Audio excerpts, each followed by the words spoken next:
Bem-vindos a mais um episódio do Better Money Podcast. Eu sou o Bernardo Braga, vocês já me conhecem.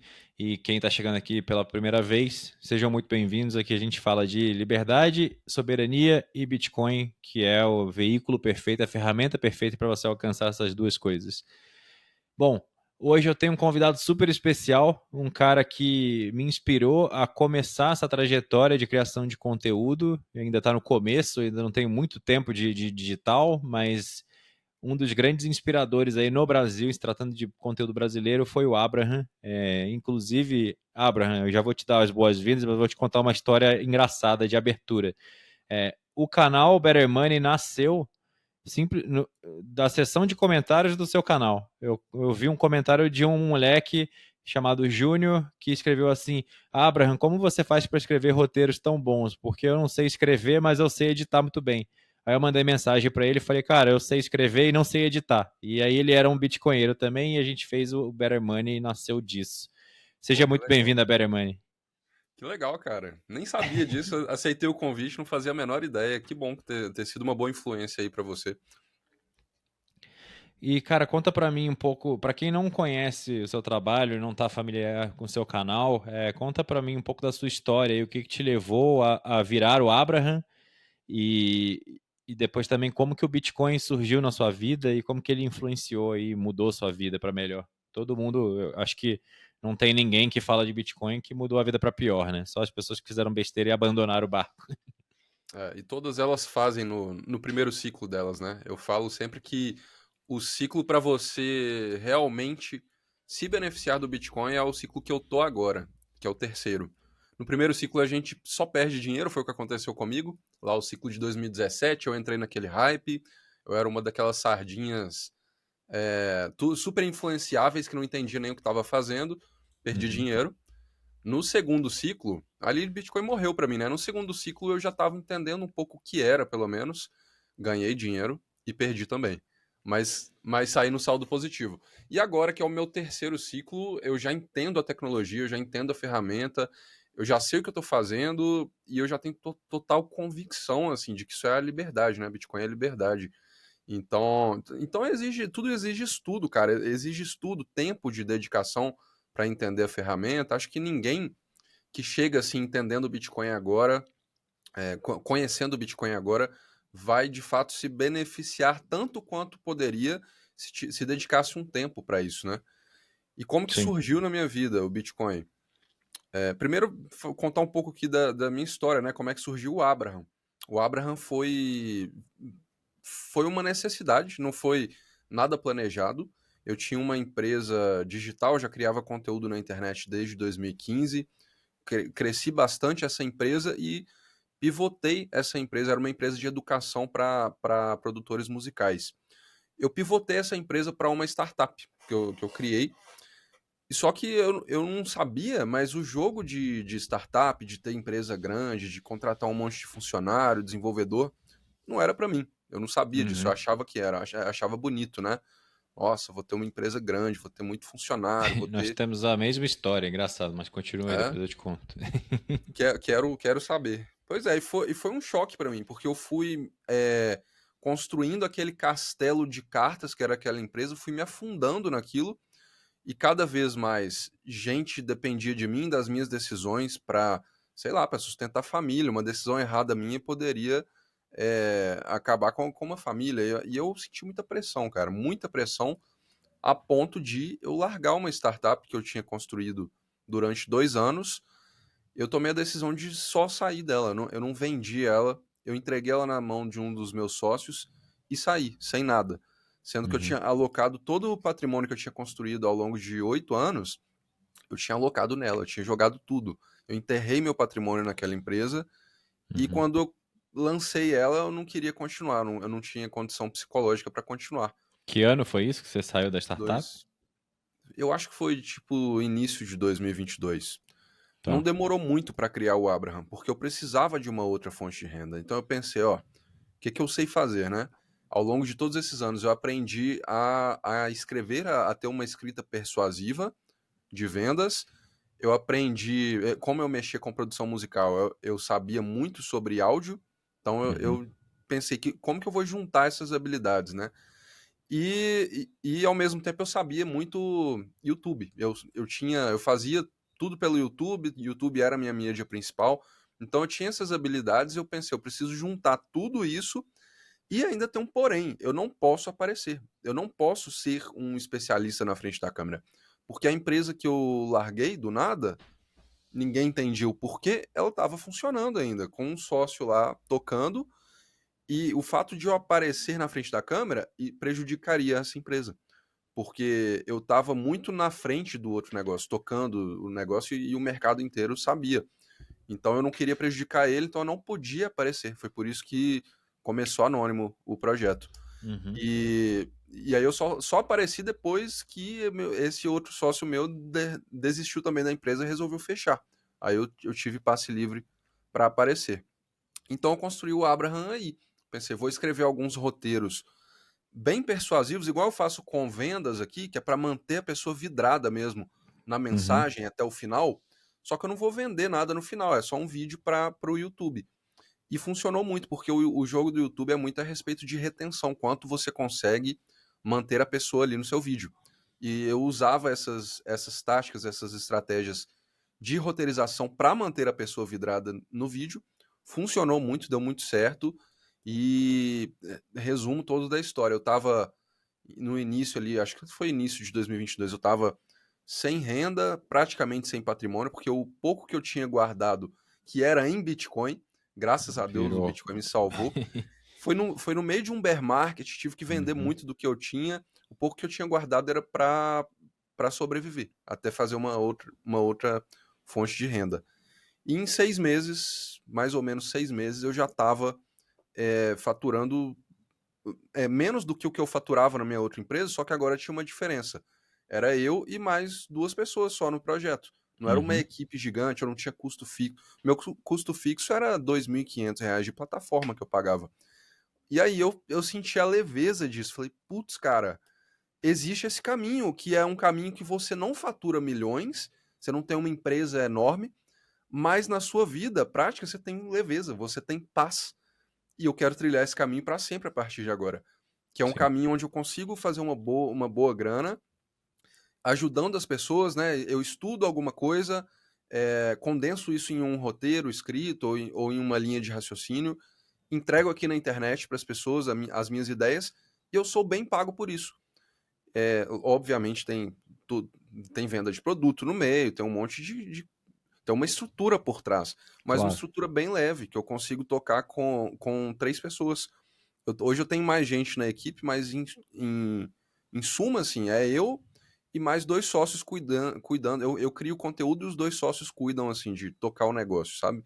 Uhum. E aí foi Tem isso, eu um descobri que eu não sou. estrategista e você é o expert e tem mais Eu, uma eu pessoa sou fazendo o outra coisa. expert e estrategista. Eles Tá. cuidam da parte mais de Do aplicação. projeto. é, E aí foi isso, eu descobri, com o Abraham eu descobri que eu não sirvo para ser um grande empresário, eu sou um grande produtor de conteúdo. E aí desde então, tô tocando a minha vida para que ela seja assim, trabalhando no meu quarto aqui, ó, dentro de casa, esse estúdio aqui que eu montei é dentro da minha casa, fazendo meus horários, leve, sem muita responsabilidade e faturando muito bem.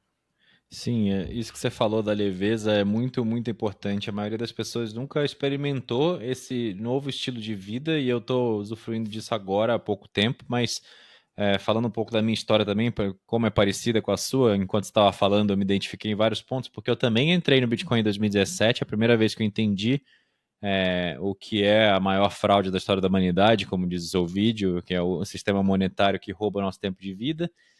Eu já falei aqui no canal exaustivamente desse assunto, mas quando eu entendi o problema, entendi a solução, entendi o Bitcoin, e aí foi dada a largada no primeiro ciclo, que é o tempo de fazer merda também. Então, a gente deu azar de entrar em 2017, no primeiro grande hype em que o varejo chegou, porque era um período em que estava tendo muita, muita desinformação, muito ruído e muita armadilha. Então era a febre dos ICOs, falava-se muito em Ethereum, em Cardano, em Bitcoin Cash.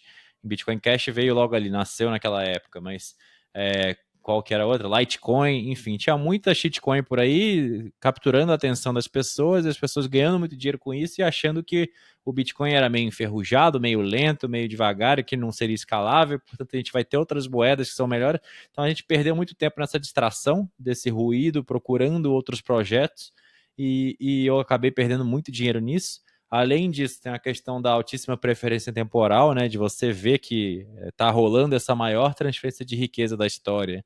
E você está na ânsia de estar na ponta recebedora e ficar rico rápido, se aposentar logo. Você começa a tomar riscos que você não conhece, então você vai botar dinheiro na Atlas Quantum para o seu Bitcoin se multiplicar, você vai tradar e fazer curso de trading, usar alavancagem, enfim, todo tipo de cagada que no bull market dá muito certo, mas quando vem o bear market você é destruído, e foi isso que aconteceu comigo. Eu perdi muito Bitcoin pelo caminho, infelizmente. Até hoje tem um pilar central do meu curso para educar as pessoas é como evitar essas armadilhas. Eu falo sempre das shitcoins, do trading, da alavancagem, das plataformas centralizadas que pagam juros no seu Bitcoin e da má gestão de risco. Você dá all-in, botar o leitinho das crianças no Bitcoin, e aí vem o bear market e te dilacera porque você tem que vender Bitcoin a preço de banana. E Tem eu até um. lembro bem nessa época, cara, de 2017, que a narrativa era essa, né? Ninguém gostava do Bitcoin. Bitcoin tava lá Uhum, explodindo, crescendo, mas todo mundo tinha a arrogância de dizer: ah, isso aí foi só a primeira. Alguma outra moeda melhor vai ganhar. Uma uhum. tecnologia melhor, mais avançada vai ganhar. E o Bitcoin subia lentamente, a gente olhava para as altcoins explodindo, né, para as shitcoins, pensava, para que eu vou ter Bitcoin? Bitcoin era só a primeira, ele deu o start aqui, alguma outra moeda vai ganhar. E aí eu lembro que eu coloquei tudo em nano, porque era rápido, era transação instantânea, era superior. Coloquei tudo em nano e morri ali em nano, perdi tudo em nano.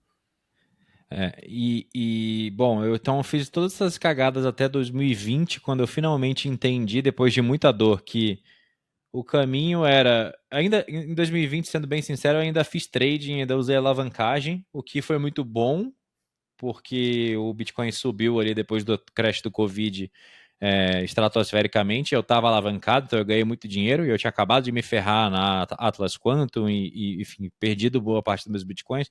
Estava literalmente fudido, tinha acabado.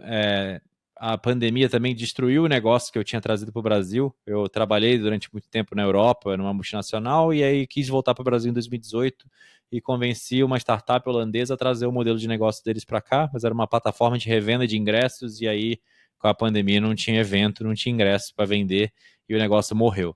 Eu fiquei lá um tempo, mas assim, estava bem mal de dinheiro no começo de 2020, e aí essa alavancagem me fez ganhar muito dinheiro muito rápido, só que eu não aprendi o suficiente, e naquele processo ali em que eu literalmente entendi que as shitcoins não tinham valor e que eu tinha que ser um maximalista, eu comecei a me conectar com pessoas assim. Eu entrei na comunidade do Saifedin, de membros, e aí eu interagia com o pessoal lá nas lives. E aí foi o momento em que clicou e eu parei de fazer tanta besteira com o meu dinheiro, tomar tanto risco. E aí as coisas começaram a fluir muito melhor, eu comecei a me libertar financeiramente. E eu sempre falo também que as pessoas que estão chegando agora, elas talvez não tenham a segunda chance que a gente teve, né? Porque a gente teve um ciclo para se ferrar e outro ciclo para se recompor o patrimônio. E agora a gente pode usufruir disso. Talvez o cara que entre agora e caia nas armadilhas porque ouça um guru cripto, ou ouça um cara que vende curso de trading, se esse cara perder tudo, talvez daqui a 3, 4 anos não exista essa segunda chance, porque a China, a Rússia e os Estados Unidos já estão comprando Bitcoin, que o Bitcoin está a US$ 1 milhão, o máximo que ele vai acumular é alguns satoshis, ou até porque se o Brasil tiver no cenário que está parecendo que vai avançar para estar com Drex e comunismo, aí vai ficar bem difícil de você acumular seus É, bitcoins em paz. eu acho que assim, pela via de, tá tarde, porque os países já estão comprando, eu não penso assim, eu não penso que tá tarde, porque o Bitcoin, pela sua natureza, ele nunca vai parar de subir em Uhum, valor. E as pessoas vão chegar num ponto que, por mais que todo mundo queira ter uma baixa preferência temporal, uma hora você vai ter que comprar uma casa, você vai ter que comprar um carro, sim. você vai ter que despejar aquele Bitcoin ali em alguma coisa tangível do mundo real. Então os Bitcoins vão estar sempre no mercado e pela própria natureza dele, nunca vai parar de subir. O que eu acho que vai parar de acontecer são essas explosões astronômicas que mudam Sim. a sua vida para sempre, né? E aí talvez realmente não, depois desse ciclo, a gente não tenha mais 2 ou 3 ciclos que isso aconteça. Agora, para mim, o Eu ia te maior perguntar risco, isso também. Você acha que os ciclos do Bitcoin vão morrer? Que talvez esse seja o último ciclo? Tem várias notícias que mostram, dão a entender que talvez seja o último ciclo do Bitcoin, talvez um seja o super último ciclo. ciclo de altas explosões, né? Porque os países comprando e a tecnologia amadurecendo na consciência coletiva, a volatilidade tende a cair. Então talvez seja esse o último ciclo que você pode enriquecer da noite pro dia, de repente. E o efeito do impacto do halving vai ser cada vez mais irrelevante, né? Porque já está absolutamente escasso ali. E aí você sair de 3,125 por bloco para metade disso, talvez não faça tanta diferença. Eu vi um post do Guilherme da Criptomaníacos que me chamou a atenção a respeito disso. Ele colocou lá todos os halvings e quanto de Bitcoin que vai ser, né, que vai ser minerado em cada halving.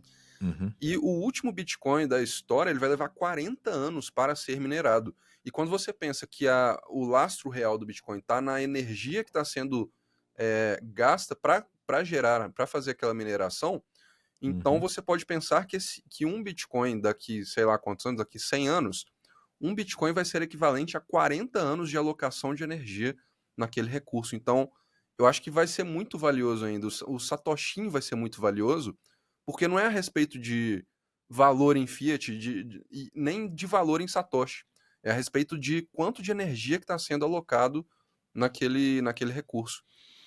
Tá aí, pessoal. 40 anos de energia por um Bitcoin. Faz uma conta de padeiro e tenta estimar quanto seria o preço disso daqui a quantos anos? 100 anos, 100 120 anos. anos. Daqui 100 anos. Então, tá aí o argumento perfeito para quem acha que perdeu o bonde e que chegou muito tarde porque você não entrou em 2017, ou porque você não entrou em 2015, ou porque você não entrou em 2011. Tem um print muito engraçado do Bitcoin Talk, do fórum, lá de 2010, de julho de 2010.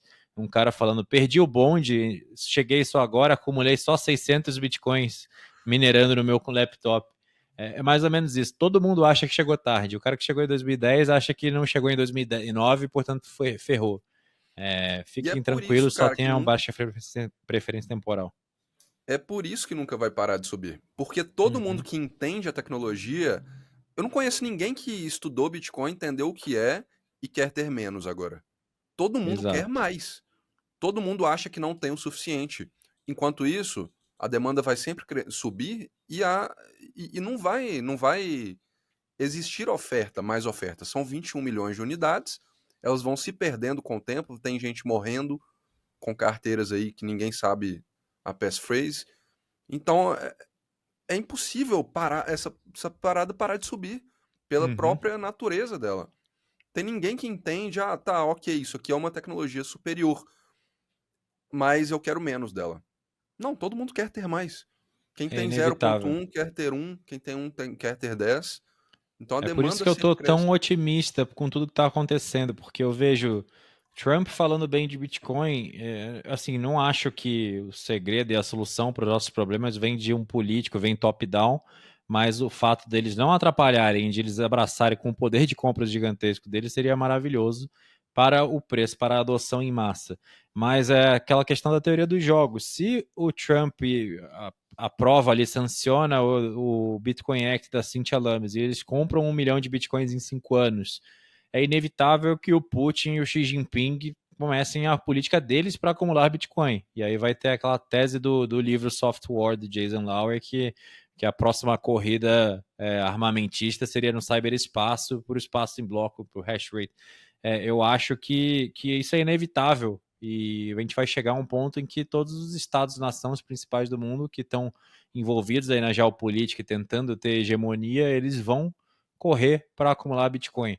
E além disso, é inevitável. A Cynthia Lummis botou lá no projeto que eles querem vender 16% das reservas de ouro para comprar 1 milhão de Bitcoins.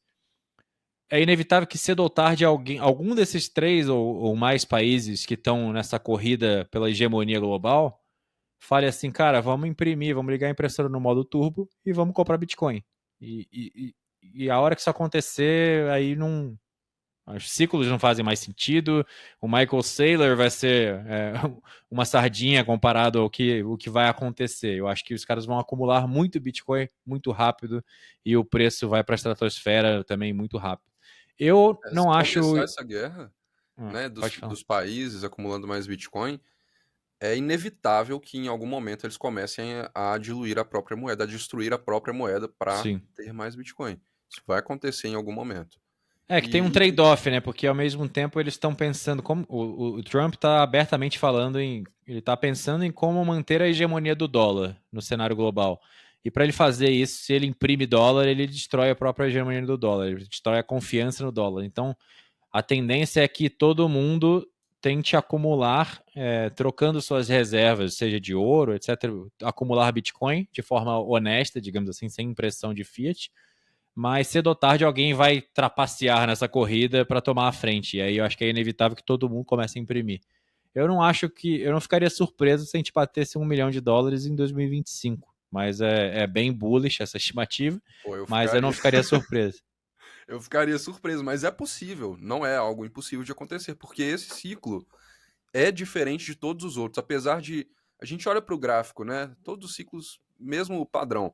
Apesar de a gente estar seguindo o mesmo padrão, existem influências macro acontecendo agora que nunca existiram na história. A gente está Sim. num limiar em que a teoria dos jogos ela está se tornando real. Alguns países vão tentar, como o Brasil, vão tentar banir o Bitcoin, vão tentar prender você na moeda lixo deles. Uhum. Alguns países vão aproveitar para comprar Bitcoin. E esse jogo vai começar, é um jogo de cachorro grande agora, não é mais das pessoas, não é mais das empresas, agora a gente está falando de países. E assim, muita gente fala, o Bitcoin era para ser desatrelado do mercado, né? Então, e ele segue o S&P, ele depende do Putin, do Trump para falar alguma coisa para ele subir, então o Bitcoin falhou. O que essas pessoas não estão entendendo é que não é o Bitcoin que está precisando do Trump, é o Trump que precisa do Bitcoin. É ele que Exato. são eles que, na verdade, o efeito que isso gera dos países começarem a se interessar em Bitcoin não é que eles estão fazendo propaganda para o Bitcoin e aí as pessoas vão lá e compram. É porque é óbvio que o Bitcoin é um buraco negro, ele vai sugar a riqueza real. E quem tem mais riqueza real hoje está na mão dos países. Então o que isso gera no mercado de verdade é que um país comprando Bitcoin, ele está diminuindo a oferta de Bitcoin, ele está aumentando a demanda e diminuindo a oferta. É por isso que sobe. Não é porque aquele país está fazendo propaganda pro Bitcoin, não é isso. É isso que as Sim. pessoas não entendem. E foi em abril, foi no dia seguinte ao halving. Eu fui no evento do Alan Schrein e do Renato 38, do Bitcoin ou Nada, aqui em São Paulo, palestrar. E eu fiz uma palestra que o tema era 2024, a tempestade perfeita. E aí eu falei sobre a confluência de vários fatores e eu acho que teve um divisor de águas para a adoção em massa e a entrada desse capital institucional, desses grandes pools de riqueza, que foi a aprovação dos ETFs. Foi meio que um carimbo ali que foi sancionado que está ok investir em Bitcoin, porque antes era muito difícil por questões regulatórias, de compliance, um grande fundo de pensão, um fundo soberano, convencer todo mundo aquele mar de burocracia ali a alocar, seja 2, 5% do patrimônio sob gestão em Bitcoin. E aí o ETF abriu a porteira para que a boiada passasse, e era questão de tempo que todo mundo fizesse seu dever de casa e começassem a alocar. E o que aconteceu foi depois o halving para dar uma cereja no bolo aí para aumentar a escassez e essa corrida ficar ainda mais acentuada. Só que a minha projeção mais otimista ali em abril, quando eu fiz essa palestra, e inclusive eu falei, tá todo mundo observando o que o Michael Saylor está fazendo com a MicroStrategy, observando o que Nayib Bukele está fazendo com o El Salvador, e os dois casos estão sendo muito bem sucedidos. É questão de tempo até que um sheik árabe, o príncipe da Arábia Saudita, que cuida do fundo soberano da Arábia Saudita, comece a alocar em Bitcoin, e aí o preço vai para a estratosfera, porque vai secar tudo que tem exchange. Só que nem naquele momento, com a minha previsão extremamente otimista, eu previ que a gente estaria agora, no final de 2024, com os Estados Unidos falando em comprar 1 milhão de bitcoins. E Eu eu vi que também o não previ Putin que a também já. MicroStrategy ficaria desse tamanho gigantesco que também. A gente pode falar disso daqui a pouco. Vi o Putin falar que ninguém pode parar o Bitcoin, Já e sinalizou. mostrando isso como uma alternativa aí para a hegemonia do dólar. É, cara, é muito otimista tudo que está acontecendo. As pessoas não têm essa ordem de grandeza ainda. Eu até te fiz uma pergunta, uma dúvida sinceríssima minha que eu tenho Manda. sobre a MicroStrategy. Eu ainda não entendi o porquê que ela Tá. tá, o porquê que ela se valoriza mais do que o Bitcoin. Porque se o valor dela tá totalmente atrelado ao Bitcoin, por que ela tá se valorizando 3, 5 vezes mais? Qual que é o Bom, fundamento disso? eu fiz um vídeo no canal explicando de uma forma introdutória e tem um episódio do podcast que eu trouxe o BTC Manhattan, que é o meu amigo do Intancáveis, e a gente falou exaustivamente do trade da MicroStrategy. Mas em resumo, para a gente não se alongar demais aqui, é o seguinte: a MicroStrategy descobriu um glitch na Matrix, onde eles literalmente, porque eles começaram a acumular bitcoins e passaram os últimos 4 anos acumulando bitcoins e agora eles viraram uma empresa de tesouraria de bitcoin, eles têm as finanças cada vez mais saudáveis e eles estão inseridos. Michael Saylor está inserido num contexto que era único, ele estava numa posição privilegiada, que ele era o CEO e fundador da empresa, com assentos no conselho suficiente para decidir a estratégia unilateralmente. Ele decidiu comprar bitcoins. Ele comprou e acumulou muito rápido a um preço médio que está super interessante, ele está lucrando bilhões. E ele é uma empresa listada na bolsa que tem acesso a crédito muito barato. E o que ele fez foi criar uma torneirinha para sugar capital que está represado por mandatos de fundo, por questões regulatórias, que empresas, grandes fundos, etc., só podem alocar em renda fixa, em bonds, em títulos. E esse negócio não dá yield porque está no padrão dólar, e o dólar está se desvalorizando. E aí ele criou produtos financeiros que possibilitam que empresas possam drenar recursos que estão represados nesse mercado de bonds. Então, para que eu vou investir num bond que está atrelado ao dólar se eu posso comprar esse convertible bond da MicroStrategy que me dá um yield de 70% da valorização do Bitcoin, alguma coisa assim, com um downside de 10%, tem uma volatilidade menor do que comprar Bitcoin. Eu agora posso usar isso, em vez de botar o dinheiro que eu tinha na renda fixa ali, que o mandato do meu fundo obrigava eu comprar títulos, eu posso comprar o título da MicroStrategy e vai rentabilizar muito mais. Ou se eu só posso investir em equities, eu poderia ter um ETF de Bitcoin que lançou em janeiro, ou ações do S&P, comprar Nvidia, comprar Apple, etc., porque o meu fundo só tem esse mandato, não permite que eu compre criptoativos. Eu agora posso comprar a MicroStrategy. E qual é o pulo do gato? Ele tem muito Bitcoin. À medida que o Bitcoin se valoriza, e o Bitcoin vai continuar se valorizando no longo prazo, à medida que o Bitcoin se valoriza, ele libera mais acesso a crédito, e hoje em dia ele está captando bilhões a juros zero praticamente, e aí ele tem dois veículos para se financiar. Primeiro que ele consegue mais dívida, ele emite mais convertible bond, e aí ele consegue mais dívida grátis para pagar, sei lá, para quantos anos na frente, e ele pega esse dinheiro e compra Bitcoin e paga com a valorização do Bitcoin. E o segundo veículo que ele usa para se financiar é o ATM, que é basicamente ele vender ações a mercado, ações da MicroStrategy ali a mercado, e aí ele dilui, em vez dele ficar com as ações da MicroStrategy, ele diminui, joga isso para o mercado, o preço dá uma caída, mas ele pega esse dinheiro e compra Bitcoin. Então, o pulo do gato que muita gente não entendeu, que o Thiago Reis da Suno Research fala mal, que chama de Ponzi, o Pedro Cerise, o pulo do gato que eles não entenderam eles criticam a MicroStrategy porque a MicroStrategy está muito cara, porque os bitcoins da MicroStrategy estão custando 3 vezes o que o Bitcoin, que é o underlying asset, né, que é o ativo subliminar ali que a MicroStrategy acumula. O nome disso é o prêmio NAV. NAV é o Net Asset Value. Net Asset Value é o valor das ações da MicroStrategy, das ações dos bitcoins que estão debaixo da MicroStrategy. E o prêmio NAV é o market cap, que é o número de ações da MicroStrategy vezes o preço da MicroStrategy. Um dividido pelo outro é o prêmio NAV, que está em mais ou menos 2,6, alguma coisa assim. E isso que eles criticam. Falam, tá muito caro esse negócio. Só que o pulo do gato à medida que o preço do Bitcoin vai subindo, Michael Saylor começa a liberar mais e mais e mais e mais dinheiro para comprar mais Bitcoin. Então, aquele denominador do prêmio NAV, que é o Net Asset Value, a quantidade de Bitcoins e o valor daqueles Bitcoins, vai aumentar expressivamente, porque ele está aumentando a quantidade de Bitcoins.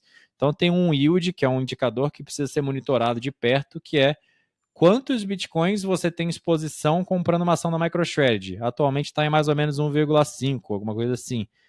Esse número vai aumentar, e ele vai aumentar indefinidamente. Ou seja, o Jack Mallers da Strike, ele explicou muito bem no podcast dele que, basicamente, qual é o melhor dinheiro, a melhor forma de se enriquecer na face da Terra? É comprando Bitcoin. Por causa das propriedades monetárias superiores do Bitcoin, ele vai se valorizar eternamente. Tem alguma coisa na face da Terra que é melhor do que Bitcoin? Tem, mais Bitcoin. E o MicroStrategy ele criou um veículo financeiro que tem riscos de custódia, não é tão superior, tão bom quanto o Bitcoin, não é melhor que o Bitcoin, tem outros riscos intrínsecos, mas ele criou um veículo que as pessoas podem usar para usufruir dessa mesma posição privilegiada dele de um cantilionário. Então, você pode captar agora dinheiro a custo zero e comprar Bitcoin alavancado sem o risco de liquidação. Esse é o produto que ele criou, que se chama MicroStrategy, e por isso vai se valorizar cada vez mais. E esse prêmio NAV, toda vez que ele compra mais Bitcoin, esse negócio cai. E aí abre espaço para subir mais. E não existe uma lei universal que diz que 3 é caro para isso, porque ele criou um produto que nunca existiu antes, que é acesso a Bitcoin, exposição alavancada a Bitcoin sem risco de liquidação.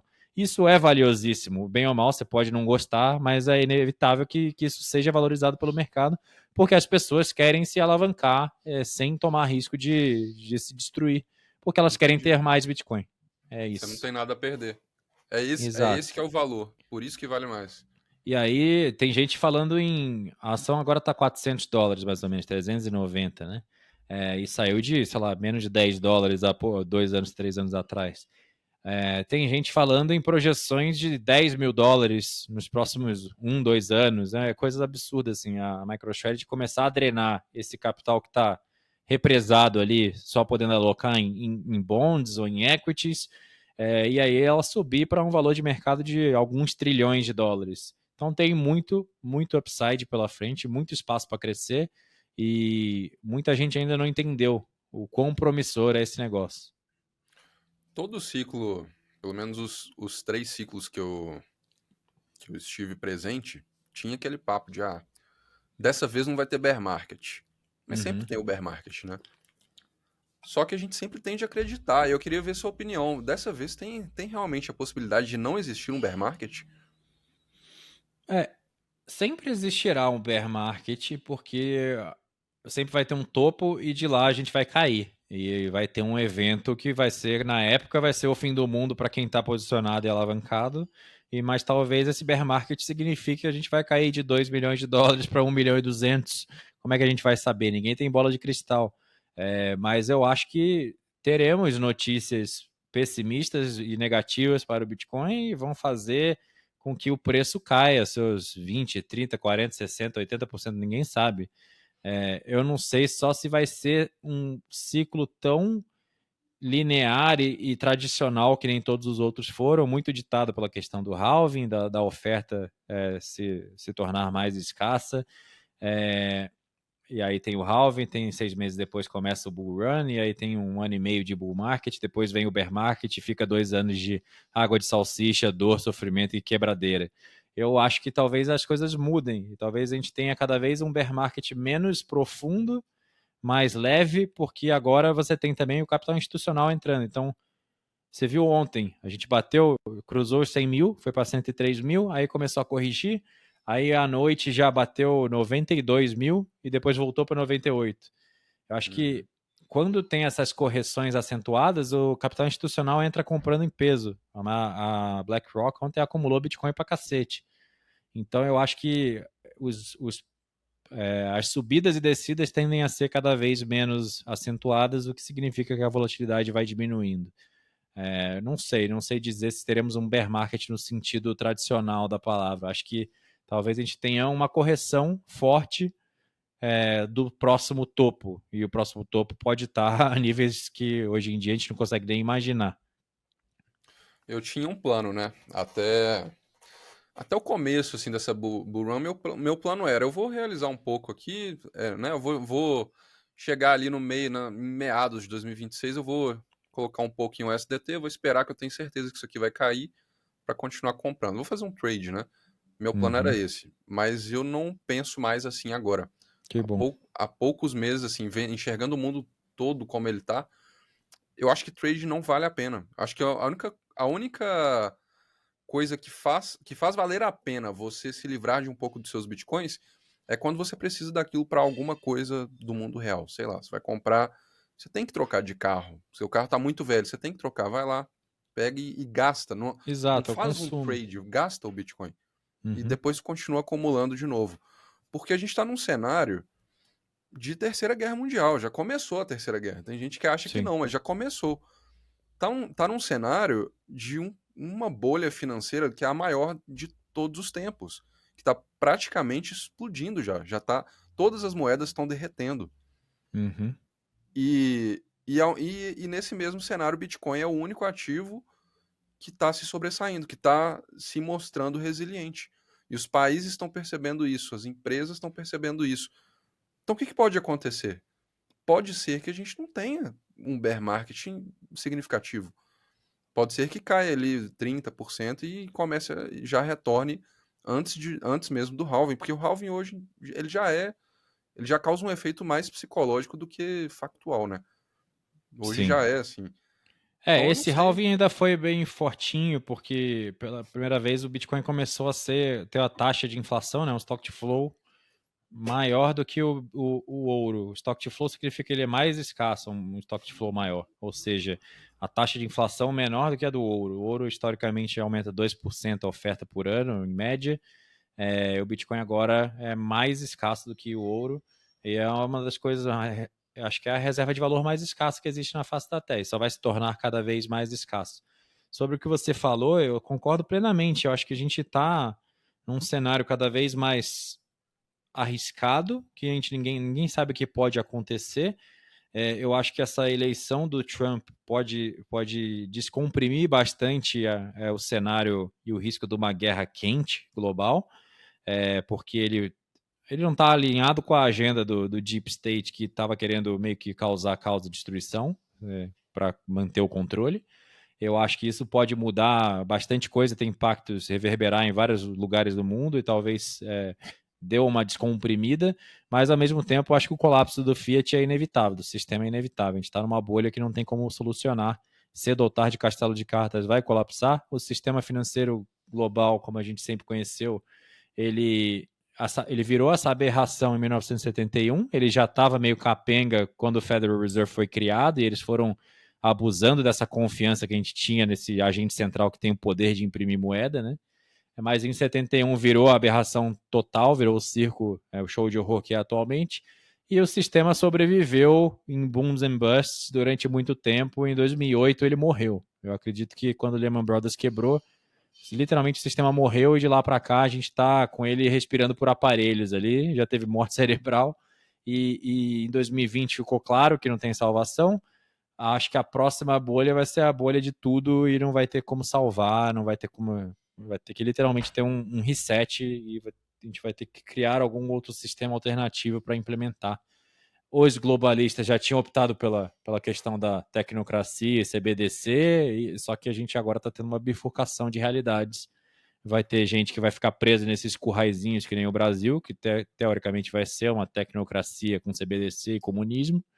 E vai ter gente que vai escapar para países que vão abraçar a liberdade e vai ter mais soberania individual. Se os Estados Unidos é um desses casos ou não, eu não sei. Mas eu não penso em qual país vai adotar a liberdade ou não. Eu penso em eu não ter âncoras em nenhum país. Eu e minha família, a gente tem nosso patrimônio em Bitcoin. Eu tenho a minha fonte de renda que só precisa de uma conexão à internet e eu posso ser um nômade digital e viver como um cidadão global e ir para onde me tratem melhor. É, ainda falando sobre isso, o Brasil já sinalizou, né? O que vai acontecer, como que ele vai se posicionar na teoria dos jogos. Uhum. É tentando proibir. Já sinalizou, tá tentando proibir stablecoins. Então, assim, é um país Sim. que se torna cada dia mais difícil da gente encontrar saídas, né, para viver aqui. Você acha que existe como a gente viver bem ainda no Brasil, tendo Bitcoin e tentando, sei lá, tentando Eu acho sair que pela temos, tangente? eu acho que temos tempo. quem está acumulando Bitcoin, mesmo que o cara seja um funcionário público ou que ele seja um CLT, e aí ele está vendo que a inflação está corroendo o poder de compra dele, porque a renda dele não vai ser reajustada tão rápido. Então, nesse aspecto, está ficando ruim, cada vez pior. Mas digamos que o cara é CLT, ele é diretor de uma multinacional, ele ganha 50 mil reais de salário, que é um puta salário, e aí ele tem um bônus que, teoricamente, vai ficar cada vez mais difícil de empresas baterem meta para a pessoa ganhar bônus milionário. Mas se ele ganha muito bem, ele ainda tem tempo para acumular seus bitcoins. Só que eu acho que as pessoas precisam começar a pensar que cada vez mais a sua renda que está denominada em reais vai se tornar irrelevante, porque a inflação vai corroer tudo. Então vai chegar um ponto em que você precisa ter essa forma, esse plano B para escapar. Porque, bem ou mal, se você tem Bitcoin, as coisas ficam cada vez mais baratas. Você está vivendo num mundo deflacionário. A partir do momento que você acumula uma quantidade suficiente de Bitcoins, você está naquela realidade paralela em que o iPhone só fica mais barato, as casas ficam mais baratas, o supermercado fica mais barato, enquanto que todo mundo está sendo sufocado pela inflação. Qual é o problema de viver no Brasil? Esse aspecto do governo nos perseguir, nos banir, impedir a gente de transacionar, de comprar Bitcoin, eu não me preocupo tanto, porque a gente está no Brasil. O Brasil sempre tem um jeitinho para tudo, e o governo brasileiro, o negócio deles é criar dificuldade para vender facilidade, né? Então, da mesma forma que teve na pandemia várias pessoas que compraram Connect SUS e se botaram lá na fila dos vacinados sem tomar vacina, eu acho que vão ter soluções via P2P, via, enfim, uma série de outras coisas que você vai poder dar um bypass na regulamentação local. O que eu vejo problema é o Brasil é culturalmente, historicamente, extremamente violento. E se você ficar muito rico num país que já é violento, está cada vez mais pobre, você vai viver paranoico, com a possibilidade de a qualquer momento alguém sequestrar a sua família, alguém te meter uma bala por causa de um prato de comida. Então, nesse aspecto, eu acho que fica muito ruim. Eu não temo tanto a coerção e a violência para o lado do Estado, mas sim dessa iniciativa privada, dos bandidos desesperados tentando te matar por causa de sobrevivência. Tá É, aí um ótimo argumento pelo qual o Bitcoin é necessário hoje para qualquer brasileiro. sim, Não existe sigilo bancário mais. Se você sim, pensa em prosperar no Brasil, saiba que os seus dados bancários, as suas movimentações, elas vão cair em mãos de pessoas mal intencionadas. Não é que talvez caia. A gente tem o maior grupo de bandidos de todos. Vai com certeza não vou nem falar quem são, mas ele vai com certeza vigiar as suas contas. Agora, tem ainda o agravante de o sistema do governo não ser confiável e já ter sido hackeado várias vezes. Bancos de dados ali direto caem nas mãos erradas. Então, sim. os nossos dados que deveriam ser sigilosos agora não são mais. Estão espalhados por aí. E com a Puxando crescente essa de esteira, você golpe. falou, desculpa te cortar, você falou, Pode. anunciou a parceria com a Muse recentemente, né?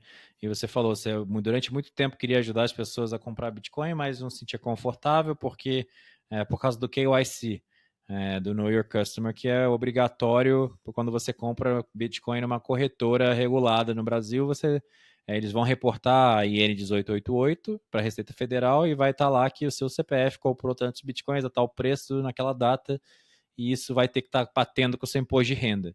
E isso é um problema nesse cenário que você está descrevendo, que se as informações vazam e caem na mão do bandido, seu imposto de renda, que você tem um Bitcoin hoje, que não é uma fortuna, são 600 mil reais, mas se esse um Bitcoin virar 100 milhões de reais, isso vai virar uma fortuna que está lá declarado e pode cair na mão do bandido, e o bandido pode ir na saída da escola da sua filha e botar a sua filha no carro e sequestrar por causa dessa porra. Então eu vejo isso como o principal problema de comprar Bitcoin com KYC, e sempre falo para os meus alunos quando eles falam quais são os prós e contras. Cara, você pode comprar com KYC numa corretora, acumular, mas a partir do momento que você tem muito patrimônio, é bom que ele desapareça, que você perca as chaves num acidente de barco.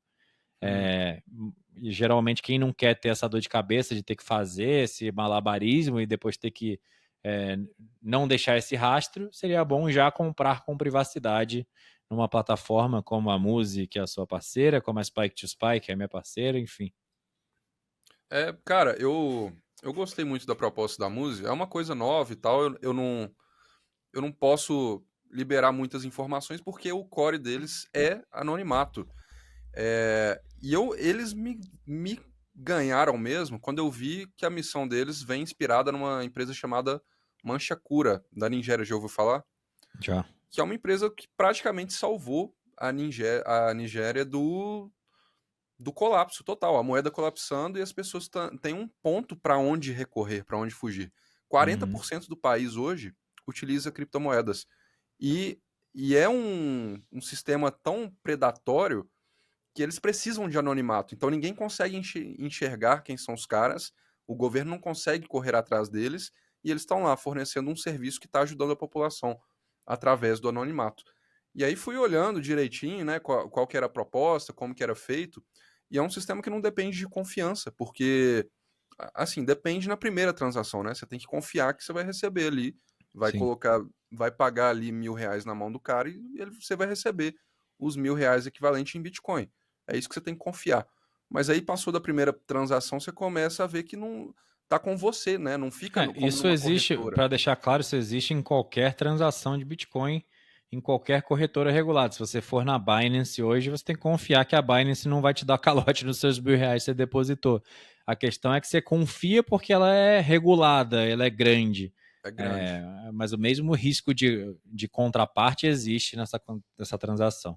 Eu acho que é um risco pior ainda em corretoras, não só de KYC, mas, por exemplo, nas corretoras, o seu dinheiro está em custódia delas. E não pense, meu amigo, porque é uma empresa de criptomoedas que ela não está fazendo a mesma coisa que os bancos, que é usar o seu Bitcoin, o seu ativo realmente valioso, para fazer dinheiro, para emprestar, para fazer mais dinheiro a juros. Então, nenhuma corretora tem de fato liquidez. E a qualquer momento uma corretora pode ser hackeada, né? Bilhões hackeados de Uhum. tal corretora. A qualquer momento isso pode acontecer. No caso de P2P, cai na mesma hora na sua carteira, né? É seu. Passa para sua carteira privada, a hora que você Sim. quiser, né? Tá em sua posse. Então, acho que o mercado vai cada vez mais para isso, principalmente no Brasil, que está fechando o cerco, está regulando, está colocando, metendo-lhe imposto aí para dentro e proibindo stablecoins. Então, o que as pessoas vão fazer? Elas vão descobrir o P2P a partir de agora. E só que existe, por exemplo, alguns P2P que exigem documentos, exige o KYC, que aí já não A resolve o questão é que o problema, né? P2P basicamente está te vendendo essa privacidade e cobrando um prêmio por isso. E aí ele tá absorvendo esse risco, né? Tipo, ele literalmente ele atua como se fosse uma exchange, portanto ele está sujeito à mesma regra de ter que reportar a IN 1888 para a Receita Federal. E o que ele fala eu vou cobrar 5%, 4% em vez do 1% que você paga na BIPA ou na Binance. Só que eu não vou reportar. E aí fica a seu critério se você vai reportar ou não. E é lógico que ninguém que vai pagar esse prêmio quer reportar. Então a gente está meio que burlando a lei. A hora que isso começa a incomodar porque o volume fica muito grande, o Estado pode vir para cima. E com o Drex vai ficar mais fácil de supervisionar e rastrear tudo. Mas já é literalmente bem fácil, porque tem muito P2P que não adota as melhores práticas de segurança, literalmente está movimentando volumes estrondosos numa conta via Pix no CPF dele, ou da mãe, ou da tia, da avó, e eventualmente isso pode gerar consequências criminais para o P2P e você se encontrar numa situação de merda que é tipo, o meu P2P foi chamado para depor porque foi sendo investigado por lavagem de dinheiro e eu mandei R$ 100.000 para a conta dele e aí um delegado me chama na delegacia para prestar esclarecimentos. E aí você pode acabar se encontrando envolvido numa investigação de lavagem de dinheiro por tráfico de drogas ou qualquer coisa do tipo.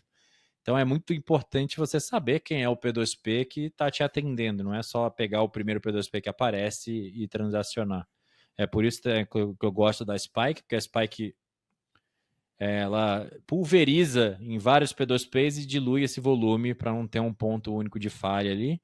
E é por isso também que eu gosto muito da proposta do DePix, que a Eulen criou, que é o token na rede Liquid, que é uma forma dos P2Ps usufruírem de mais privacidade e mais segurança. Basicamente, você troca os seus reais por um token de real, uma stablecoin de real na rede Liquid, e aí o P2P troca isso de maneira privada, porque as transações na Liquid são anônimas e privadas, e troca esse DPix por BTC de forma anônima, e isso não tem rastro. Isso eu acho que é o futuro, à medida que o governo começar a fechar o cerco nos P2Ps, vai todo mundo fugir para debaixo do guarda-chuva do DPix e, teoricamente, o governo vai ter que mudar a lei para perseguir o DPix, porque nesse momento o DPix é totalmente legal e está seguindo todas as regras. Quando você compra o DPix, Uhum. o DPix vai lá declarar que você comprou o DPix. E se você botou 500 mil reais em DPix, vai estar no seu imposto de renda, 500 mil DPix. E aí, se você trocou isso por BTC ou não, enriqueceu, empobreceu, esse é problema seu e o governo não tem como saber. É a estrutura da Spike, é a estrutura da Muse, e eu acho que vai ser a única estrutura viável daqui a um tempo no Brasil, né? Porque, igual você falou, se você tá movimentando, é um P2P que tá movimentando em CPF, você vai se ferrar, meu amigo. Se tá no Brasil, você vai se ferrar. E é uma estrutura, eu já verifiquei, a estrutura da Eulen é toda fora do Brasil. Eles têm uma processante de pagamentos aqui brasileira, mas tudo eles respondem com regras de fora do Brasil. Então, é Sim. muito robusto e é muito seguro. E eu acho que vai ser o futuro aqui no Brasil. E através dessas empresas, e eu acho que vão surgir cada vez mais desse tipo, a gente vai poder ter liberdade independente do Drex. Até quando? Eu não sei. O governo é muito criativo, né, para criar novas regras, novas leis que vão te sufocando. Mas aí, ao mesmo tempo, o mercado também é criativo para conseguir sair pela tangente. Então, assim, é arriscado no Brasil a gente não conseguir nunca mais comprar Bitcoin com Drex? Não, acho que não. Eu Mas também vai acho se que não. tornar mais difícil. Vai Sim. ficar cada vez mais difícil, né? Mais difícil, basicamente, se alguém tiver com dúvida do que significa, seria você ter que preencher 200 cadastros e pedir, por favor, para o seu banco te permitir que você pegue o seu dinheiro que está em ações e mande isso para uma corretora para comprar Bitcoin. Ou você ter que conseguir fazer o banco processar o Pix, o Drex, que sei lá o nome que vai ser a transação, você poder mandar uma transferência de 100 mil reais, 200 mil reais que seja para uma outra pessoa, que no caso pode ser o P2P, ou até para o Plebank, que é a processadora de pagamentos do DPix. Talvez isso fique cada vez mais difícil, e aí você tem um problema para conseguir fazer essa migração. Mas impossível eu também acho que não vai ser. É proibido comprar Bitcoin, é um tiro no pé muito grande, porque você acelera 10 vezes mais a fuga de recursos de capital do país. Então eu acho que, Mas bem ou eu não mal, acho a que tese do indivíduo soberano é isso, né? Vai ter país que vai querer se manter no passado, nesse paradigma que está obsoleto, nesse sistema que está colapsando, e vai ter país que vai abraçar o novo, que nem El Salvador já está fazendo, está sendo pioneiro e está crescendo absurdamente. E quem resolver ir na contramão, que é que nem o Brasil, resolver impedir as pessoas de adotar esse novo padrão, vai se tornar cada vez mais obsoleto e vai perder cada vez mais capital. Por isso que eles estão falando, vamos barrar as stablecoins, vamos proibir. Enfim, eu acho que isso é um tiro no pé gigantesco. Simplesmente eles você só estão querendo acelera mais. prender a gente nessa moeda lixo deles. Basicamente é isso. Exato. Que todo socialista é burro, né, cara? O socialista é burro. Não dá pra você dar crédito para achar que os caras vão pensar, olha só, quanto mais eu tento proibir isso daqui, mais pobre eu fico, menos eu consigo arrecadar. Não, a Que galera tal a gente. aplaudiu o Hã? discurso do Haddad lá de isenção até 5 mil por mês. Acha que quem ganha mais de 50 vai pagar mais imposto sem reclamar e não vai sonegar. É muita estupidez. Você viu que recentemente eu fui no Redcast lá e debati com o Gustavo Machado, um comunista, e depois também debati um outro comunista do PSOL sobre escala 6 por 1. Engraçado, porque você vê o Ah, quanto cara, os eu caras vi que estão você foi, mas eu descolados da não assisti o realidade. podcast. Vou assistir depois. Eles vivem uma dimensão paralela, assim, é muito bizarro de ver, cara. Eu não tenho mais contato com essa galera, e aí quando eu tenho algum tipo de exposição, eu falo, meu Deus, como que pode alguém viver nessa realidade paralela? E o mais engraçado é que o Gustavo Machado é um cara eloquente, fala bonito, tem uma oratória boa, E aí, nos comentários o público ficou, depois de muito tempo, falando assim, tomou um pau do Gustavo Machado, hein? Perdeu feio. Eu falo, meu amigo, assim, boa sorte. Have fun Cara, staying é poor. igual você tentar discutir com uma criança que fala bem. A criança vai se sobressair pela forma como ela falou, né? Não pelo argumento. E vamos voltar um pouco naquele negócio da interseção do casamento perfeito entre o digital e o Bitcoin, porque muita gente talvez não tenha entendido esse fenômeno que está acontecendo, mas eu acho que, assim, para preservar a riqueza que você já acumulou e para multiplicá-la, não existe nada melhor do que o Bitcoin. Melhor dinheiro, melhor reserva de valor que a humanidade já conheceu e, portanto, vai continuar se valorizando. E vai continuar preservando a sua energia monetária, como diz o Saylor, né? Agora, para você gerar mais riqueza, gerar nova riqueza no mundo atual, eu acho que não existe nada melhor do que você usar o poder da internet. O Gary Vee fala bastante sobre isso. Se você sair na rua e andar por aí, entrar no ônibus, entrar no metrô, você vai ver que todo mundo está com a porra do celular enfiado na cara o dia inteiro, assim. Então, a atenção das pessoas está aqui dentro do dispositivo, dentro da internet.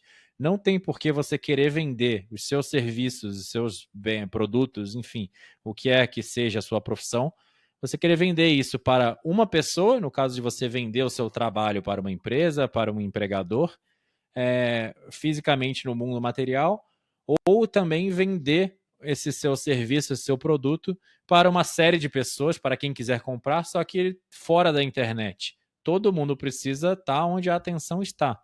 E nada mais poderoso do que você literalmente pegar o que você tem de skill que é valioso, no meu caso é o que eu conheço de Bitcoin e a minha própria experiência me ferrando e perdendo dinheiro com as armadilhas e todo esse conhecimento, essa convicção que eu acumulei ao longo dos 7 anos, empacotei isso num produto, que é o Bitcoin 360 e as minhas mentorias, e eu coloco a mensagem criando conteúdo na internet e atraindo as pessoas que estão buscando isso. E é infinitamente escalável, e é por isso que a gente está vendo a nova elite global surgir, que são os produtores de conteúdo, os pioneiros nesse meio do digital, e você vê grandes fortunas sendo feitas por Pablo Marçal, Wendel Carvalho, Marcos Paulo, Betina, essa galera está há muito tempo fazendo isso. E literalmente eu acho que muita gente tem uma certa ressalva a fazer esse movimento por achar que não é para eles. Eu tinha um certo pânico de câmera, de falar com a câmera sem ter ninguém em volta. E chegou num momento que eu falei, cara, ou eu vou fazer isso, ou eu vou passar fome e me tornar irrelevante pro resto da vida, porque a minha missão é ajudar as pessoas a entender o Bitcoin e eu só consigo fazer isso através da internet, de forma escalável. E aí, a hora que eu forcei e fui adiante, literalmente em questão de poucos meses, ficou natural fazer. Você tem alguma indicação, alguma sugestão para a galera que está começando ou que não começou por um certo medo irracional, porque acha que não é para eles?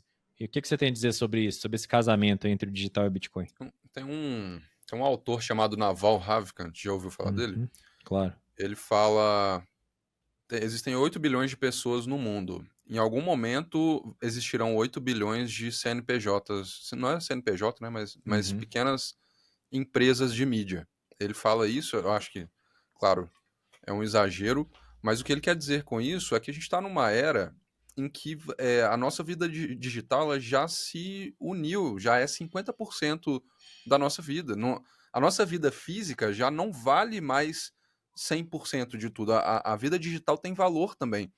Então, se você não está na internet, se você não está se posicionando, mesmo que anonimamente, porque o anonimato ele tem valor e vai para mim, na minha mente, assim, vai ter cada vez mais valor.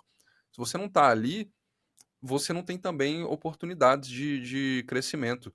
Então, acho que todo mundo tem que estar na internet expondo suas ideias, mesmo que em texto, talvez, e mesmo que só em áudio. Eu mesmo, eu não gosto muito mais de aparecer. Eu apareço e tudo, não tenho problema nenhum com isso, tô acostumado, mas eu gosto muito do formato de áudio, conteúdo em áudio, porque uhum, aí é menos sobre quem tá ali do outro lado da câmera e é mais sobre a mensagem, mais sobre a sim. ideia. E eu sou um consumidor de áudio também, né? Depois que a gente chega num ponto da vida, assim, não dá pra ficar parando toda hora pra assistir vídeo. Só que ouvir vídeo dá. Tô, Uhum, tô saindo pra fazer alguma coisa, no caminho pra ir na padaria comprar alguma coisa. tô com um fone de ouvido, tô consumindo ali alguma coisa, então acho que esse formato vai crescer muito. E é um formato que você não se expõe tanto e que te dá a possibilidade do anonimato. Tem vários produtores de conteúdo que eu acompanho, eu não sei o nome deles, eu não sei como eles se parecem, eu não sei nada sobre eles, mas eu acompanho muito pelo conteúdo deles. E através desse conteúdo, você está gerando. Como é que é? Como é que eu enxergo isso? É você abdicando do seu tempo para aprender alguma coisa nova. Você não precisa ser especialista em nada, tá? Só precisa ser uma pessoa interessada. Tem interesse Uhum. sobre alguma coisa? Você usa o seu tempo para aprender sobre essa coisa e tirar conclusões sobre isso que você está aprendendo. Essas conclusões que você tirou, você compartilha. E aí os outros, isso vira um mercado. Outros criadores de conteúdo veem aquilo que você falou, a sua visão, e tiram disso as próprias conclusões deles. É E engraçado que você está vão lá e falando compartilham. isso. Deixa eu te cortar rapidinho. E eu vi um paralelo muito óbvio com o Bitcoin. A gente está falando do casamento perfeito entre os dois mundos. E você aprender e mostrar, documentar essa sua trajetória de aprendizado na internet, criando conteúdo relevante nisso, nada mais é do que o modelo open source que é tão comum no Bitcoin. Então, toda a carteira é open source, o protocolo é open source, outras pessoas podem construir em cima e validar aquilo que você está fazendo e te dar feedback instantâneo.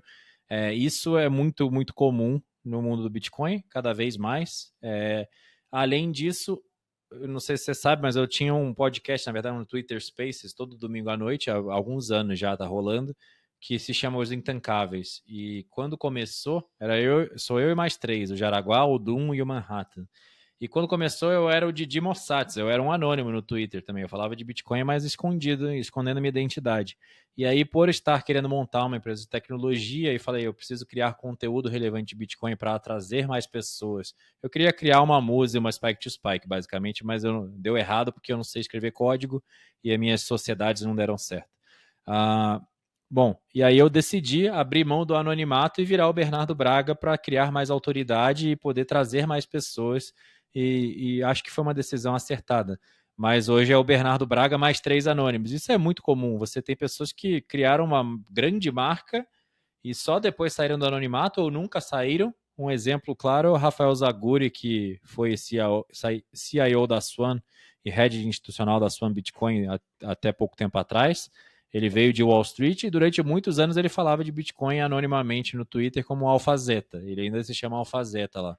Mas é muito, muito comum isso no Bitcoin também, essa preservação do anonimato e esse código open source. E propriedade intelectual não existe, né, cara? Se você não liga para propriedade intelectual, você criou um conteúdo e tem alguém copiando, fulaninho tá copiando. Esse cara que tá copiando de duas uma. Se ele tá copiando igualzinho, palavra por palavra, a internet hoje, os algoritmos são muito bons em entregar os conteúdos certos para as pessoas certas. Então, o público vai descobrir, vai falar sobre você, vai comentar ali e vai te dar mídia. Se ele não copiou idêntico, o que ele está fazendo? Ele está colocando a humanidade dele ali, ele está colocando Um algo dele tempero. que é único. Então alguém vai copiar ele também e aquilo vai se transformando em outra coisa. E a gente cresce muito mais desse jeito. Então não ligo para isso, para cópia, não. E, e é o protocolo do Bitcoin tem muito a ver com isso também, né? Todo protocolo de código aberto. E ainda falando sobre isso, né? Sobre Bitcoin. Muita gente tem a sensação de que a ideia errada de que o Bitcoin é um investimento, porque nos últimos 15, 16 anos ele está ganhando muito valor. Mas a questão é que ele só está ganhando muito valor porque as pessoas que chegaram por agora, elas estão chegando cedo. Porque ele Uhum. vai chegar um momento em que o objetivo do Bitcoin não vai ser ganhar valor e colocar um dinheiro ali que vai crescer. Não é assim que acontece. O objetivo é preservar aquele valor que você gerou. Então você gasta energia trabalhando, fazendo, igual eu falei, você está estudando sobre alguma coisa, você está gastando a sua energia, o seu tempo em prol de outras pessoas, porque você estuda sobre aquilo, cria a sua teoria, as suas ideias, compartilha, e isso está gerando valor na vida de outras pessoas, e isso é o valor gerado. É por isso que você é pago ali pelo AdSense, é por isso que você vende produtos, que as pessoas compram produtos de você, porque você trabalhou por aquilo. Agora, você vai pegar aquele dinheiro e alocar em algum lugar. Você vai alocar em quê? Numa moeda que está derretendo? Não, você vai alocar em Bitcoin. Isso vai ganhar muito valor e você vai ganhar dinheiro com isso, teoricamente, porque está cedo. Sim. Porque ainda não é a reserva de valor mundial. É Mas o quando for. NGU, Number Go Up Technology. É. E é isso, cara. Então você não tem que olhar para o Bitcoin como um investimento, não. É só para preservar o valor do seu trabalho. Só que você ainda tem a forma mais eficiente de prosperar ainda trabalhando.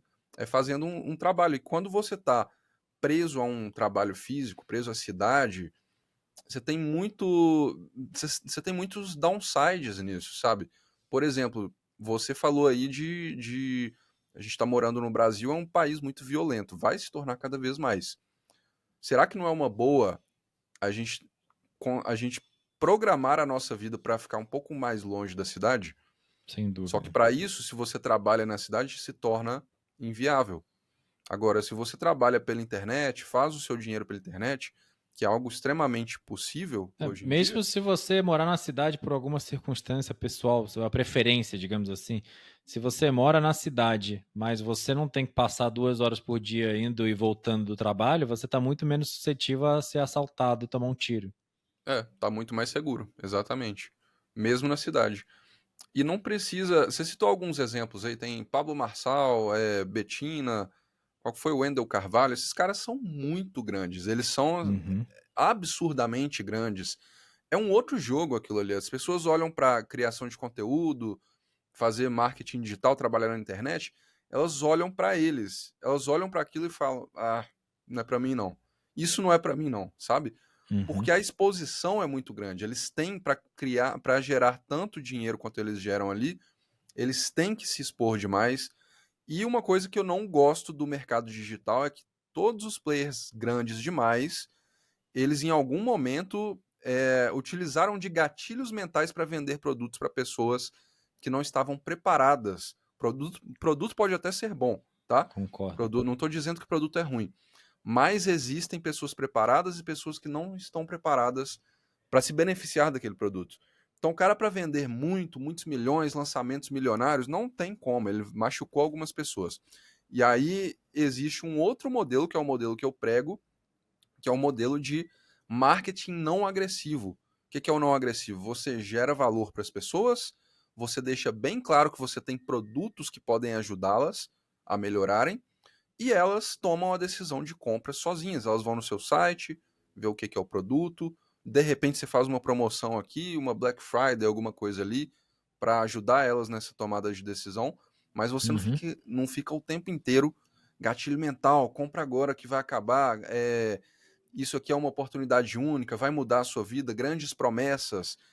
Isso, para mim, é um marketing agressivo que eu acho que não vai funcionar por muito tempo mais, porque as pessoas já se machucaram muito por esse tipo de Fazendo prática. outro paralelo seria os shitcoiners, porque você falou, às vezes o produto é até bom, mas no caso a pessoa não está preparada.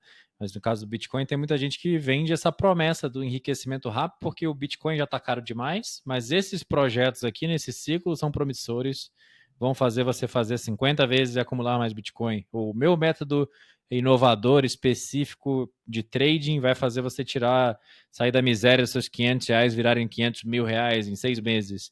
E a enorme maioria das pessoas que compram isso ou não sabem implementar, ou o produto é uma merda e se destroem. E aí, basicamente, é um zero-sum game, né? Jogo de soma zero. Você está pegando dinheiro dos bolsos de pessoas que muitas vezes têm pouco dinheiro e botando no seu. Eu também acho que isso é um pouco predatório, desnecessário, mas realmente os peixes grandes do mercado, todos eles fazem isso porque chega um momento de escala que você não consegue mais crescer se você não fizer. Mas ninguém precisa ser um Pablo Marçal e acumular centenas de milhões de reais. Não é mandatório. Você não precisa obrigatoriamente fazer isso no digital. Cara, será que você ficaria triste fazendo R$ 10.000 por mês pela internet? Só você trabalhando sozinho? Será que seria ruim isso? Quantas pessoas no Brasil fazem 10 mil por mês? Na Uhum. internet isso é uma coisa não só possível, como plausível. Se você entende o jogo, entende como que funciona a coisa e faz com consistência, eu diria que dentro de máximo um ano você está ganhando pelo menos uns 5 mil. Pelo menos, Sim. tá? trabalhando direitinho, fazendo o trabalho. E é aquilo que você falou, você não precisa ser um expert em nada. Se você trabalhou a vida inteira com software ERP, com SAP, não quer dizer que você só pode ter um canal de YouTube para falar de SAP. Não, se você quiser aprender sobre artesanato, você pode criar um canal de artesanato e falar, narrar sua trajetória. E isso vai te tornar relevante no nicho de artesanato, porque você só precisa estar 2 passos na frente da pessoa que consome seu conteúdo e compra o que você tem para vender. Então é muito legal esse poder monetizar o seu interesse. E isso me traz uma liberdade absurda, porque me parece que eu tenho liberdade de agenda também, não só no sentido de eu poder ir para academia saindo daqui às 11 horas da manhã, ou a hora que eu quiser, mas também porque parece que mesmo eu trabalhando 12 horas por dia, quando eu tenho muita coisa para fazer, não parece que eu trabalhei, porque se eu não estivesse trabalhando, eu ia estar lendo conteúdo de Bitcoin, lendo livros de Bitcoin, assistindo palestras do Michael Saylor, discutindo isso no Twitter. Então eu faço isso abertamente para mais pessoas e monetizo isso. Isso é Que é maravilhoso. trabalho, né? É trabalho. Exato. Se o seu conteúdo. E eu também advogo muito a favor de você não se nichar demais, não ficar só numa coisa só. Eu vou Uhum. falar só. Eu falava, né, há uns anos atrás, só sobre música eletrônica. Chegou uma hora que eu enchi o saco de música eletrônica. Eu não queria mais saber disso. Já Uhum. tava cansado disso. Você era Porque os DJ, nossos. produtor musical? Era. Eu De fiz carreira e que tudo. pedaço do eletrônico? Comecei no Prog Dark, fiz até um Legal. turnê internacional e tudo. Depois eu fui pro House. Já Não transitei em várias sabia, não. Qual vertentes, era o seu assim. nome de DJ? Não sabia dessa história. Tinha o primeiro projeto era o Vimana, com 2 N's, e o segundo era Vangu, que era Tá. o projeto de House. Eu sempre fui da música eletrônica. Fui para rave durante muitos anos na faculdade, desde 2004 até sei lá quando. E até hoje eu escuto muito techno, muito psytrance, ainda gosto bastante. Na academia, Eu gosto quando eu de tô de ouvir saco ainda cheio às do Michael vezes. Saylor, eu ouço um set Se legal. eu tivesse interesse ainda nesse mercado hoje, talvez eu estivesse falando disso. Um Uhum. ótimo exemplo para quem faz isso muito bem, que é não se nichar muito, é o Joe Rogan. Ele fala sobre aliens, sobre luta, fala sobre tudo. E Sim. isso dá para ele uma liberdade de poder monetizar tudo isso. Por exemplo, eu tenho a minha empresa aberta no Brasil, a AbraHub, é uma empresa de educação focada em ensinar as pessoas a criar conteúdo e empreender na internet. O foco é esse. Porque esse é um dos meus interesses, é uma das coisas que eu estudo muito e que eu me especializei. Agora, eu falo desde o começo do Abraham, eu falo também, por exemplo, sobre Bitcoin. E aí agora eu tô com a parceria com a Muzi, uma empresa de Bitcoin, tem nada a ver, mas eu tô conseguindo Uhum. monetizar dos dois lados, porque faz parte da minha personalidade, dos meus interesses. Uma Libertarianismo. das. Acho que um dos primeiros vídeos do seu canal que eu assisti, que me chamou muita atenção, eu não me lembro agora qual foi. Mas eu comentei lá, porque ficou muito claro para mim, evidente, que as suas maiores influências, você deve consumir muito conteúdo assim como eu, conteúdo gringo, que fala dessas coisas. E me corrija se eu estou enganado. Eu deixei um comentário lá uma vez, acho que você nunca viu, nunca respondeu. Mas as suas maiores influências nesse mundo digital são o Alex Hormozi e o Dan Coe, não? O Dan Coe com certeza você já viu, porque ele fala Sim, exatamente isso, do nicho e- de ser você mesmo. o Alex Hormozzi é a maior influência. Eu Hum. consumo tudo desse cara. Eu Uhum. faço uma prática diária para mim consumir pelo menos um podcast por dia dele, porque ele faz mais conteúdo numa frequência maior do que que eu consigo consumir. O cara é bruto. Sim. Agora, o Danko eu não consumo tanto mais assim hoje em dia, mas eu gosto muito dele. E sim, foi uma grande influência para mim para montar o meu negócio. E sim, esses caras são muito bons. E aí, pois é, e por eu consumir eles, eu crio conteúdo sobre o mesmo tipo de coisa, consigo monetizar em cima disso. Igual você falou, no meu tempo livre eu estaria estudando sobre Bitcoin. Isso é trabalho, porque você vai criar conteúdo sobre Bitcoin, então você tem que estudar sobre o Bitcoin. Então, o tempo que você está fazendo o que você já faria, mesmo se não tivesse ganhando nada com isso, você usa esse tempo para produzir. É um tempo produtivo, não é um tempo simplesmente passivo, né? Esse é o Exato. modelo de negócios que eu ensino. Você Lembrando estuda sobre que aquilo que você quer, a vai lá única e coisa compartilha. A única coisa mais escassa que Bitcoin na face da Terra é o nosso tempo de vida, e a vida é curta demais para ficar trabalhando 8 horas por dia num negócio que você odeia. É. É uma forma de morrer em prestações que não vale a pena, não recomendo para ninguém. E o digital te permite monetizar a sua paixão, e isso é muito, muito valioso. E se você pega essa monetização e coloca no Bitcoin e preserva, é uma vida exponencialmente melhor do que 99% da população global pode usufruir, e eu recomendo demais. Até por isso que eu trouxe você aqui para a gente falar, explorar um pouco dessa sinergia entre os dois mundos. É um grande prazer ter você aqui para falar disso. Pô, obrigado. Obrigado aí. É um prazer também estar aqui. E uma coisa, tem essa questão do. É uma decisão que você tem que tomar, né? Entre o anonimato e Sim, aparecer, né? Tem, tem benefícios e tem malefícios, né? Um ótimo benefício de você aparecer, de você mostrar quem você é, nesse modelo de criação de conteúdo, é que os seus interesses mudam ao longo do tempo e você evolui. sim. E as pessoas que estão acompanhando vão vendo essa evolução e vão se interessando por coisas que você está se interessando também. E as que deixam de interessar, elas param de te acompanhar e tá tudo bem. Uhum. E aí você nunca fica preso, e eu comparo isso ao que os filósofos antigos faziam. Por exemplo, Platão, Sócrates, Aristóteles. A gente olha para esses caras como caras místicos, né? Que escreviam ali, ficavam numa caverna, escrevendo, fazendo anotações, porque tá há muito tempo de distância da nossa época. Agora, se eles vivessem nessa época de agora, você tem alguma dúvida de que esses caras seriam criadores de conteúdo? O que eles fazem? Eles observam a vida, tiram conclusões e compartilham. Só que ele era escrito agora, na época deles. Agora não é mais assim. Agora você compartilha aqui, na internet. E aí você não fica preso a uma coisa só. Você pode, o resto da sua vida, evoluir as suas ideias, mudar de tema, mudar de interesse, e as pessoas vão continuar consumindo. Isso é bom de aparecer, mas também não significa que você não possa fazer isso no anonimato, né? Você pode criar uma personalidade online, uma persona. Sem dúvida. E tem muita gente que faz conteúdo maravilhoso, como você falou, que você consome sem saber quem são e você nem quer saber, porque o importante é a mensagem. Isso também está muito característico do mundo do Bitcoin. Por isso que muitas vezes os Faria Limers e a galera do mundo antigo não conseguem entender e respeitar a opinião do avatar ali do Twitter, que tem um avatar de anime, porque ele não pôs a cara, mas, cara, você está num paradigma anterior, o paradigma obsoleto. A gente só se importa com a mensagem. É o Don't Trust Verify do Bitcoin. Pouco importa se foi sei lá, insira o nome, o Larry Fink que falou o negócio, se o negócio for mentiroso. Eu fui lá, verifiquei e falei, porra, isso aqui não é verdade. Eu não concordo com isso. Isso é muito bom, é meritocracia de ideias. Você acha que a gente vai dar certo o Noster algum dia, que a gente vai ter 100% de anonimato na internet? Você acha que a gente está caminhando para um mundo assim?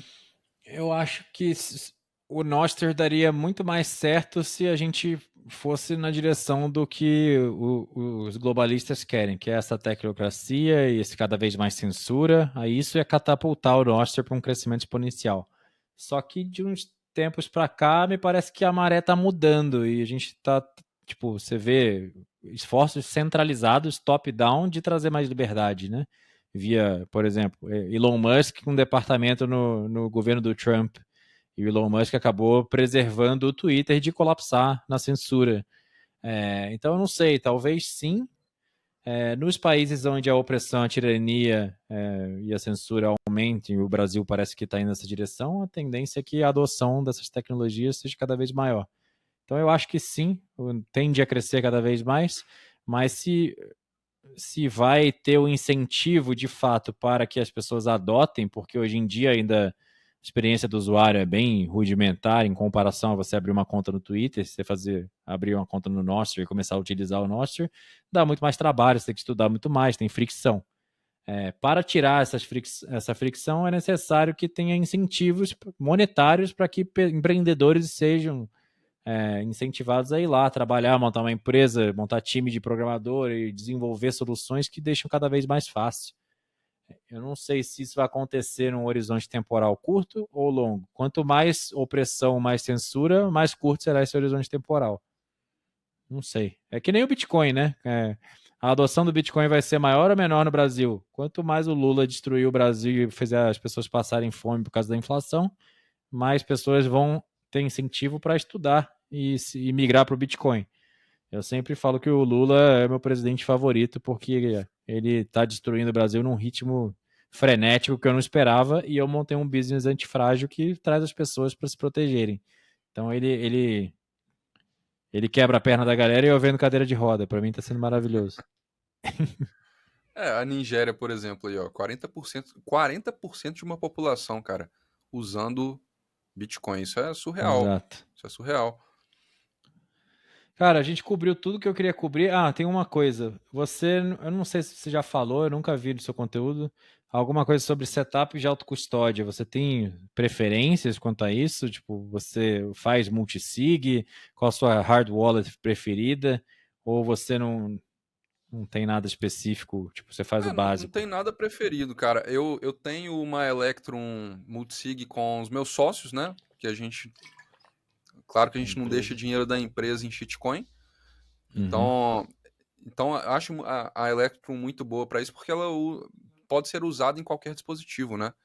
Então, se tudo der errado, você consegue instalar. Eu fiquei sabendo que dá para instalar ela num IPTV. Dá para fazer isso, um setup desses. Agora, para autocustódia, eu uso uma Trezor.